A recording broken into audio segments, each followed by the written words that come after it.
அவனுடைய மொழிகள் முழுவதும் சமஸ்கிருதத்திலிருந்து வந்த மொழிகள். புரியுதா?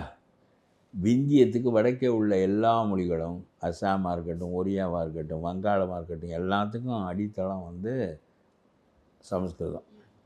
பெரும்பகுதி தமிழ்நாட்டின் இந்தியாவினுடைய பெரும்பகுதியான மொழிகள், இன்றைக்கு அமைந்திருக்கிற மொழிகள், அவையெல்லாம் சமஸ்கிருதத்தின் வழியாக வந்தவை என்று அவன் கருதுகிறான். அவனுக்கு சொந்த மதம் கிடையாது. அங்கே உள்ள ஜாட்டுக்கு, அங்கே உள்ள பூமிகாருக்கு, இவனுக்கெல்லாம் சொந்த மதம் கிடையாது. பிராமண மதத்தை தான் தன்னுடைய மதமாக அவன் சுவீகரித்து கொண்டிருக்கான். ஆகவே அவனுடைய மதத்துக்கு மூலக்கூறு சமஸ்கிருதம் என்றால் தன்னுடைய இயலாமையையும்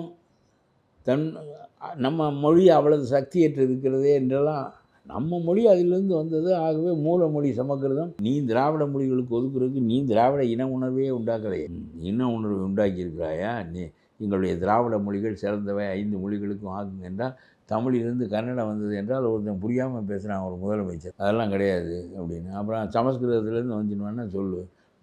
நீ உன்னுடைய தமிழ்நாட்டை தாண்டி ஒரு இடத்துல உனக்கு கொள்கை செல்வாக்கோ கருத்து செல்வாக்கோ இல்லையே.